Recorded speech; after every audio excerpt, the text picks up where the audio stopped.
Hello guys, ഇന്ന് നമ്മൾ സംസാരിക്കാൻ പോകുന്നത് ബുഗാട്ടി റീസെൻ്റ്ലി ലോഞ്ച് ചെയ്ത അവരുടെ ചിറോണിൻ്റെ റീപ്ലേസ്മെൻറ്റിനെ പറ്റിയാണ്. ബുഗാട്ടി ടർബിയോൺ. ബുഗാട്ടി ചിറോണിൽ നിന്ന് കംപ്ലീറ്റ്ലി ഗ്രൗണ്ട് അപ്പ് ആയിട്ടുള്ള ഒരു വണ്ടിയാണ് ബുഗാട്ടി ടർബിയോൺ. ബുഗാട്ടിയുടെ ഐക്കോണിക് ഡിസൈനായ ഹോഴ്സ് ഷൂ ഗ്രില്ലും സെൻട്രൽ ലൈനും അതുപോലെ തന്നെ റിയർ ക്വാർട്ടറിലുള്ള ടു ടോൺ സി ഷേപ്പും ഒഴിച്ചു നിർത്തിയ ബുഗാട്ടി ചിറോണിൽ നിന്ന് കംപ്ലീറ്റ്ലി ബ്രാൻഡ് ന്യൂ കാറാണ് ടർബിയോൺ. ബുഗാട്ടി ചിറോണിൻ്റെ ഗിയർ ബോക്സ് പ്ലേസ്മെൻറ്റ് നോക്കുകയാണെങ്കിൽ ഡ്രൈവറിൻ്റെയും പാസഞ്ചറിൻ്റെ ഇടയ്ക്കായിട്ടായിരുന്നു ഗിയർ ബോക്സ് പ്ലേസ് ചെയ്തിരുന്നത്. അതുകൊണ്ട് വളരെ വൈഡായിട്ടുള്ള ഒരു ക്യാബിനായിരുന്നു അതിനുണ്ടായിരുന്നത്. എന്നാൽ ടർബിയോണിലേക്ക് എത്തിയപ്പോൾ എൻജിൻ്റെ ബാക്കിലായിട്ടാണ് ഗിയർ ബോക്സ് പ്ലേസ് ചെയ്തിരിക്കുന്നത്. അതുകൊണ്ട് ക്യാബിൻ കംപ്ലീറ്റ്ലി ചെറുതാക്കാൻ പറ്റി. അതുകൊണ്ട് ഫ്രണ്ട് വിങ്ങിന് കുറച്ചുകൂടെ മസ്കുലർ ആയിട്ടുള്ള ഡിസൈൻ കൊടുക്കാൻ സാധിച്ചു. ടർബിയോണിൻ്റെ എൻജിനിലേക്ക് നോക്കുകയാണെങ്കിൽ ഒരു V16 നാച്ചുറലി ആസ്പിറേറ്റഡ് ഹൈബ്രിഡ് എഞ്ചിനാണ് ബുഗാട്ടി ടർബിയോൺ കൊടുത്തിരിക്കുന്നത്. ബുഗാട്ടി ചിറോണിലുണ്ടായിരുന്ന W16 എഞ്ചിൻ ഉപേക്ഷിച്ചതിൻ്റെ മെയിൻ റീസണായിട്ട് ബുഗാട്ടിയുടെ CEO മെയ്റ്റ് റിമാക് പറയുന്നത് ബുഗാട്ടി ടർബിയോണിന് കൊടുക്കാനിരുന്നത് ഒരു നാച്ചുറലി ആസ്പിറേറ്റഡ് എഞ്ചിനായിരുന്നു. എന്നാൽ അവരുടെ ഇൻ ഹൗസിലുണ്ടായിരുന്ന W16 ക്വാഡ്രോ ടെർബോ ഒരു ആക്കുക എന്നത് ഓൾമോസ്റ്റ് ഇമ്പോസിബിൾ ആയിട്ടുള്ള കാര്യമായിരുന്നു. അതുകൊണ്ടാണ് ബുഗാട്ടി W16 കംപ്ലീറ്റ് ആയിട്ട് ഉപേക്ഷിച്ചിട്ട് ഒരു brand new V16 hybrid engine develop ചെയ്തത്. W16 വെച്ച് നോക്കുമ്പോൾ V16 40 മീറ്റർ ലോങ്ങറാണ്. അതുകൊണ്ട് തന്നെ ബുഗാട്ടി ചിറോണിനേക്കാളിലും 27 മീറ്റർ ലോങ്ങറാണ് ടർബിയോൺ. ആ 8.3 ലിറ്റർ V16 എഞ്ചിൻ എലോൺ ഒരു 1000 ഹോഴ്സ് പവർ പ്രൊഡ്യൂസ് ചെയ്യുന്നുണ്ട്. അതിൻ്റെ കൂടെ തന്നെ ഒരു 3 ഇലക്ട്രിക് മോട്ടോഴ്സും ഉണ്ട്. ആ 3 ഇലക്ട്രിക് മോട്ടോഴ്സ് എലോൺ ഒരു 800 ഹോഴ്സ് പവറും പ്രൊഡ്യൂസ് ചെയ്യുന്നുണ്ട്. അങ്ങനെ ടർബിയോണിൻ്റെ ടോട്ടൽ ഔട്ട്പുട്ട് എന്ന് പറയുന്നത് 1800 ഹോഴ്സ് പവറും 2300 newton metres of ടോർക്കുമാണ്.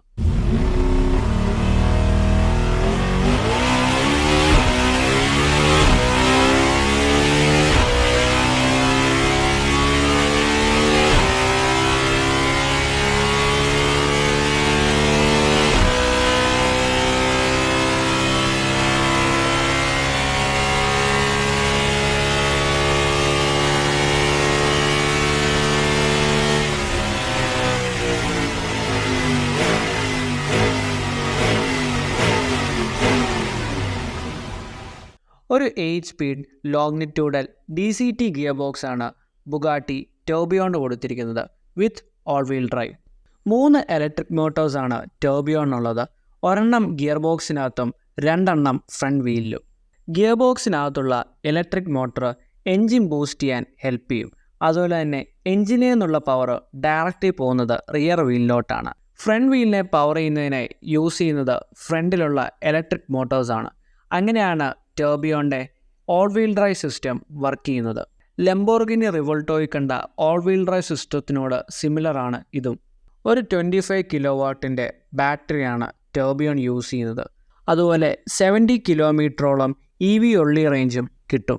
0 to 100 under 2 seconds എന്നാണ് ബുഗാട്ടി ക്ലെയിം ചെയ്യുന്നത്. 445 km/h ആണ് ഇലക്ട്രോണിക്കലി ലിമിറ്റ് ചെയ്തിരിക്കുന്ന ടർബിയോണിൻ്റെ ടോപ്പ് സ്പീഡ്. 1995 കിലോഗ്രാമാണ് ചിറോണിൻ്റെ വെയിറ്റ്. ബുഗാട്ടി പറയുന്നത് ടർബിയോൺ ചിറോണിനേക്കാട്ടിലും ലൈറ്റ് വെയിറ്റ് ആയിരിക്കും എന്നാണ്.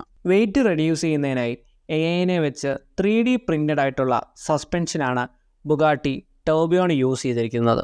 സെൻട്രൽ കൺസോള് ഫിനിഷ് ചെയ്തിരിക്കുന്നത് അലുമിനിയത്തിലും ഗ്ലാസ്സിലുമാണ്. അതുകൊണ്ട് തന്നെ അതിൻ്റെ അകത്ത് നടക്കുന്ന വർക്കിങ്ങും നമുക്ക് കാണാൻ പറ്റും. അതുപോലെ കാർബൺ ഫൈബറിലും ലെതറിലും മെറ്റലിലുമാണ് ഇന്റീരിയർ ഫുള്ള് ഫിനിഷ് ചെയ്തിരിക്കുന്നത്. ഇന്ത്യയിലേക്ക് വരുമ്പോൾ ഏറ്റവും സ്പെഷ്യലായിട്ട് എടുത്തു പറയേണ്ടത് സ്റ്റിയറിംഗ് വീലാണ്. ഇൻസ്ട്രുമെൻറ്റ് ക്ലസ്റ്റർ സ്റ്റില്ലായിട്ട് നിൽക്കും. എന്നാൽ സ്റ്റിയറിംഗ് വീല് അതിനു ചുറ്റും ടേൺ ചെയ്യാൻ പറ്റും. mid-20s വന്ന സിട്രോയൻ C4ലും ഇങ്ങനത്തെ ഒരു കോൺസെപ്റ്റ് സ്റ്റിയറിംഗ് വീല് നമ്മൾ കണ്ടായിരുന്നു. ബുഗാട്ടി ടർബിയോണെ പറ്റിയുള്ള നിങ്ങളുടെ അഭിപ്രായങ്ങൾ കമൻറ്റ് ചെയ്യുക. So that's it for now. See in the next video. Until then by.